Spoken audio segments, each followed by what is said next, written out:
안녕하세요. 조호영 목사입니다. 1919년 3월 1일 온 국민이 거리로 나와서 자유독립을 외친 지 벌써 93주년을 맞이합니다. 독립선언문을 작성하고 또 3.1운동을 주도한 민족대표 33인 가운데 기독교인이 16명으로 절반을 차지하는데요. 올해는 특히 총선과 대선이 치러지는 해인 만큼 국민 통합과 민족 화합을 이뤄내는 그 일에 우리 크리스찬들이 앞장서고 또 모범을 보여야 할 것입니다. 순국선열의 숭고한 뜻과 나라 사랑 정신을 되새기는 시간 되기를 바라면서요. 솔트 앤 라이트 시작하겠습니다. 이스라엘로 성지 순례를 떠나는 분들이 꽤 많으신데요. 국내에도 가볼 만한 기독교 유적지가 많이 분포해 있습니다. 한국 기독교의 발자취를 카메라에 담기 위해서 전국을 누빈 분이 있어서 만나봤는데요. 사진작가 이성필 목사님과 함께 믿음의 여행 떠나보시죠. 품 안에 감추어두었던 태극기를 꺼내들고 조국의 독립을 부르짖다가 꽃다운 어린 나이에 순국한 유관순 열사. 그의 숭고한 뜻과 숨결이 살아 숨쉬는 현장을 이성필 목사가 찾아 나섰다. 우리가 이제 유관순 열사에 대해서 알고 있는 것은 그가 독립운동가라는 거거든요. 근데 사실 굉장히 믿음이 좋습니다. 그래서 오늘날 기독교인들이 혹은 우리 청소년들이 꼭 배워야 할, 본받아야 될 사람이기 때문에 이번에 유관순 열사를 선택하게 됐습니다. 3.1절 하면 생생하게 떠오르는 그 이름. 독실한 크리스천이기도 했던 유관순 열사를 만나러 가는 여정이 지금 시작된다.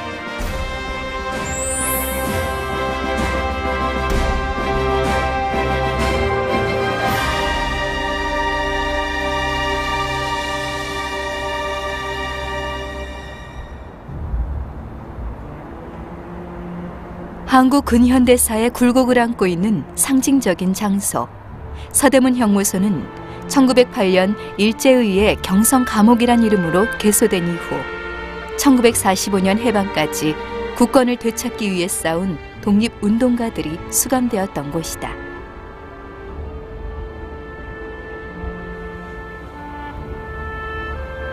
갖은 탄압과 고초를 겪으면서도 광복을 쟁취한 선열들처럼 이 땅에 복음화를 위해 피 흘린 순교자들의 발자취, 국내외 기독교 유적지를 이성필 목사는 카메라 렌즈에 담아왔다. 그는 뷰파인더를 통해 아름다운 하나님의 창조 세계를 더욱 깊이 느낄 수 있다고 말한다. 또한 그렇게 만들어진 사진 한 장을 통해 많은 사람들이 하나님을 만나게 되기를 소망하고 있다.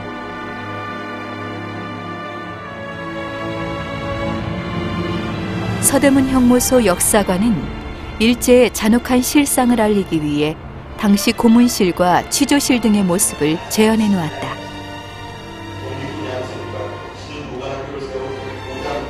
일제가 자행한 비인간적인 고문의 후유증으로 옥중에서 순국하거나 불구가 된 애국지사들도 많았다.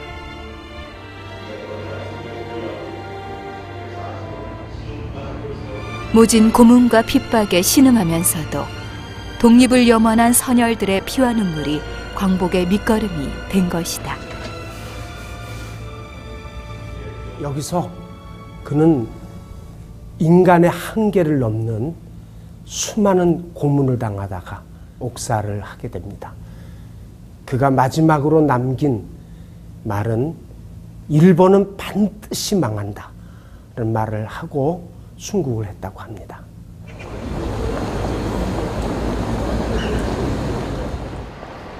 이화여고의 전신인 이화학당은 1886년에 설립된 우리나라 최초의 여성 신교육 기관이다. 1915년 봄, 미국인 선교사인 샤프 여사의 주선으로 유관순 열사는 이화학당을 교비 장학생으로 다니게 된다.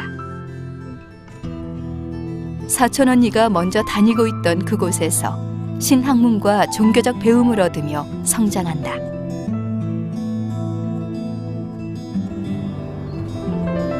(1919년 3월 1일에는) 친구들과 결사대를 조직해 만세운동에 참여한다. 이어 3월 5일 남대문 앞에서 일어난 학생단 시위운동에 참여했다가 경무총감부에 붙잡히지만 곧 풀려난다. 그 당시 그 두 분에게 영향을 받았는데, 한 분은 정동교회 심무하시는 손정도 목사님, 그리고 또 한 분은 직접 그를 가르쳤던 박인덕 선생님의 영향을 받죠. 이 두 분의 영향을 받는 가운데 성경 공부를 하고 또 예배를 착실하게 드리면서 아주 그 신앙이 강하고 담대해졌다고 합니다.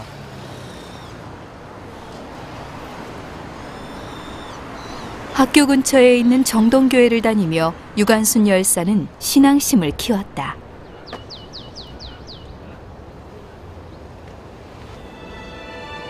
민족혼을 일깨워준 손정도 목사에 이어 3.1운동 당시엔 민족 대표 33인 중 한 명인 이필주 목사가 담임하고 있었다. 유관순 열사의 깊은 신앙심은 훗날 일제의 모진 고문에도 굴하지 않고 조국의 독립을 위해 순국할 수 있었던 밑거름이 되었다.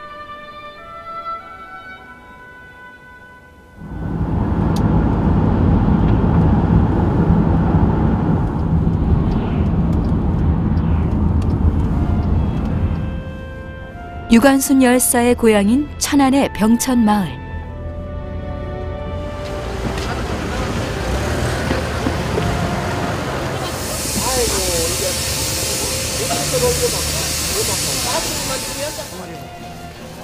병천의 아운의 장터.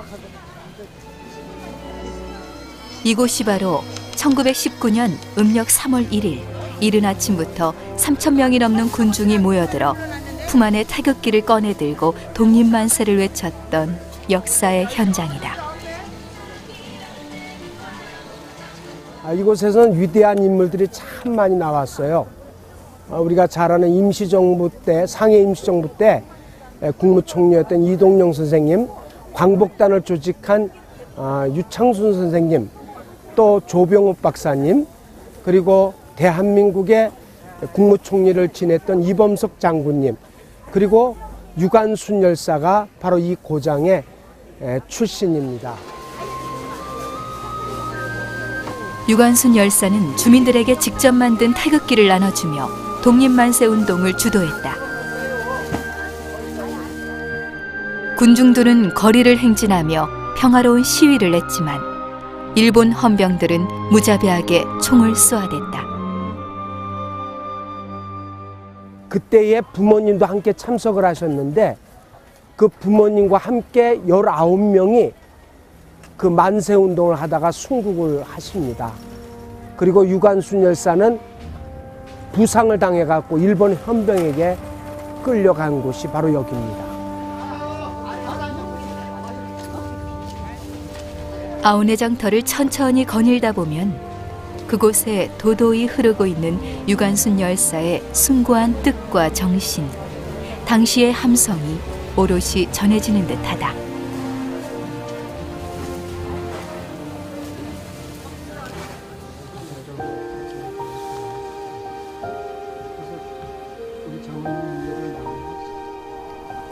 지랭이 꼴이라 불렸던 용두리. 이곳에서 유관순 열사가 태어나고 자랐다. 아버지인 유중권은 일찍이 기독교에 입문했으며 국권을 회복하고자 노력한 독립운동가였다. 총명하고 활발한 소녀였던 유관순은 부친에게서 기독교적인 사관과 민족의식을 함께 공급받았다. 또 이 집안은 그 오빠를 비롯해서 독립운동을 한 그러한 모두가 민족을 위해서 일했던 그런 가정입니다.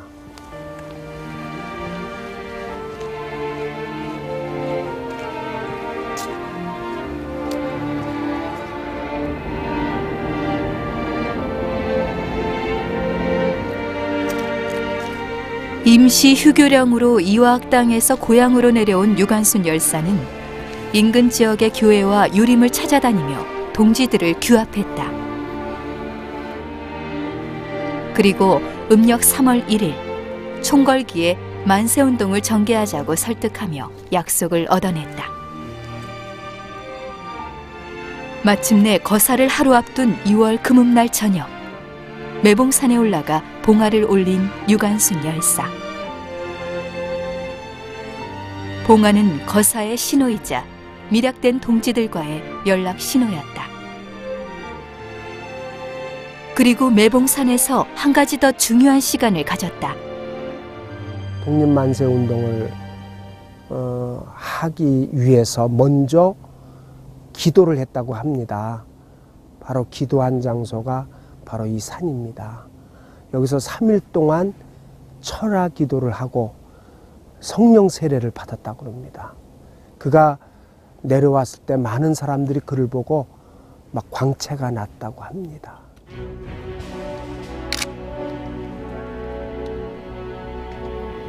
유관순 열사가 올린 봉화를 중심으로 모두 24개소에서 불길이 타올랐다. 곳곳에서 타오르는 봉화를 바라보며 독립의 의지와 열망을 더욱 불태웠을 것이다.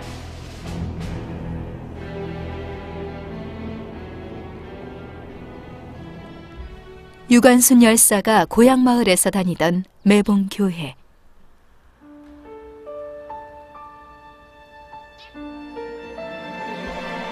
(1901년에) 세워진 이후 교회는 농촌 계몽과 문맹 퇴치, 독립운동 등을 펼쳤다. 1905년 의병을 돕고 1907년 국채보상운동에 적극 참가했다는 이유로 일제의안 화재로 소실되었다. 1919년엔 많은 성도들이 아우네 장터에서 열린 만세운동을 주도했다. 어려서부터 이 교회를 다녔거든요. 그러니까 어려서부터 신앙생활을 하면서 이제 교회가 불타는 모습, 교인들이 총살당하는 모습, 또 이제 한일합방 됐을 때 또 하여튼 여러 가지 일본 사람에게 대항하는 모습과 또 우리나라를 찾아야 된다고 하는 그런 독립 정신이 있는 이 교회이기 때문에 그런 정신을 신앙과 함께 마음속에 담고 자라는 것입니다. 가서 여기서 이제 지하 기념관에는 유관순 열사의 사진과 자료들이 전시되어 있다. 독립기념관에서 자료가 없는 거예요. 어린 나이에 순국해 유품은 거의 남아있지 않다. 이화학당이 폐교되면서 내려올 때 독립선언서를 갖고 왔다. 네, 가지고 와가지고 그게 아주 언변이 좋았나 봐요. 아, 그럼요. 서울에서 독립만세운동 소식을 안고 내려와 태극기를 직접 만들며 고향의 만세운동을 주도한 유관순 열사. 그는 구국의 소녀, 한국의 잔다르크였다. 이 사진은 그냥 평범한 사진이 아니고 이제 고문하고 그렇지. 그래서 막 전신이 분 상태로 부어가지고. 이 땅이 해방의 기쁨을 누리고 기독교가 부흥할 수 있었던 것은 믿음의 선배들과 교회가 하늘의 미랄이 되어 심어졌기 때문일 것이다. 유관순 열사의 유적지를 우리가 돌았지만 우리 한국 땅에는 한 137군데 제가 돌았는데 유적지가 굉장히 많습니다. 그곳에 가면 보고 듣고 체험하고 모두가 큰 은혜 받을 수 있습니다. 어린 나이임에도 불구하고 신앙의 힘으로 민족의 독립을 외친 유관순.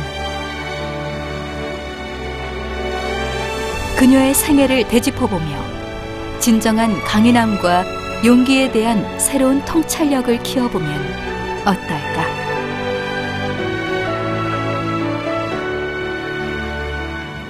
시간을 내서 가까운 곳으로 성지 순례를 떠나보면 어떨까요?